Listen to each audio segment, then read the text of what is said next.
તો આ તરફ છોટાઉદેપુરના બોડેલીમાં વહેલી સવારથી જ મેઘરાજાએ રમઝટ બોલાવી છે। ધોધમાર વરસાદના કારણે બોડેલીના રામનગર ગંગાનગર સોસાયટીમાં પાણી ભરાયા હતા। વરસાદના કારણે બોડેલીના ભાદરવી પાંચમના મેળામાં વરસાદનું વિઘ્ન આવતા મેળામાં નિરાશા જોવા મળી હતી। વરસાદના કારણે મેળાની રોનક ફીકી પડી હતી અને મેળામાં સ્ટોલ ધારક વેપારીઓ નિરાશ થયા છે।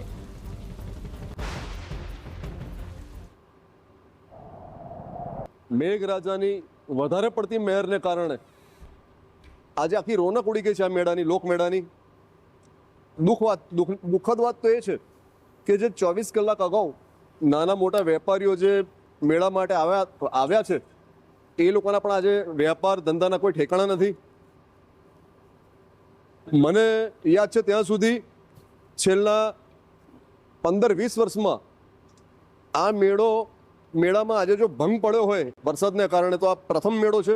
બોડેલી ખાતે પાંચમનો ભવ્ય મેળો ભરાય છે અને લોકો આશાઓ સાથે વેપાર ધંધા અર્થે લોકો ક્યાંથી વડોદરાથી છે, ડભોઈથી છે, બધા ગામનાથી અમુક દરેક જગ્યાએથી લોકો અહીંયા વેપાર કરવા માટે આવતા હોય છે। પણ આજે મેઘરાજા મન મૂકીને વરસી રહ્યા છે એટલે બધાની આશાઓ પર પાણી ફરી વળ્યું એવું કહીએ તો આપણે કહી શકાય એવું આપણાથી। છોટાઉદેપુર જિલ્લામાં આજે વહેલી સવારથી જે હવામાન ખાતાએ આગાહી કરી હતી તે પ્રમાણે વરસાદ અવિરત થઈ રહ્યો છે।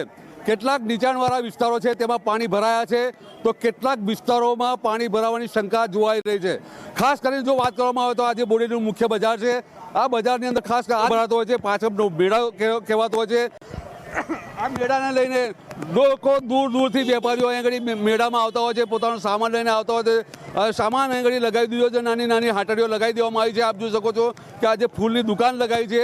આ વેપારી જે આવ્યો છે આજ વહેલી સવારથી આજે દુકાનદાર અહીં આગળ ઊભો છે પરંતુ કોઈ અહીં આગળ ग्राहक नहीं देखा। तो भाई बात ये जो मेला जो लगा है ये मेले में आपने छोटी सी दुकान फूलों की लगाई है तो क्या लगता है कि अभी धंधा होगा? नहीं, मेरे को नहीं होगा। नहीं होगा, क्यों नहीं होगा? बारिश पड़ रही है, बरसात बारिश हो रही है। अभी तक जो कुछ धंधा किया नहीं, कुछ नहीं। तो આજે જે દુકાનદાર અહીં દુકાન લગાવી છે આપ જોઈ શકો છો કે ફૂલોની દુકાન છે, કેટલીક જગ્યાએ અલગ અલગ સામાન રમકડાઓની દુકાન લાગેલી છે। બજાર જોવાય છે કે આ સમયની અંદર પુષ્કળ પબ્લિક હોય છે, ગીચોગીચ જગ્યા પણ અહીંથી પસાર થવા મુશ્કેલ હોય છે। પરંતુ આજે મેળો થઈ રહ્યો છે તેને લઈને લોકોમાં નારાજગી જોવાઈ રહી છે। સાથે સાથે જે વેપારીઓ દૂરથી અહીં ધંધા આવ્યા છે તેમની અંદર નિરાશા જોવાઈ રહી છે। મકબૂલ મંસૂરી, TV9 છોટાઉદેપુર।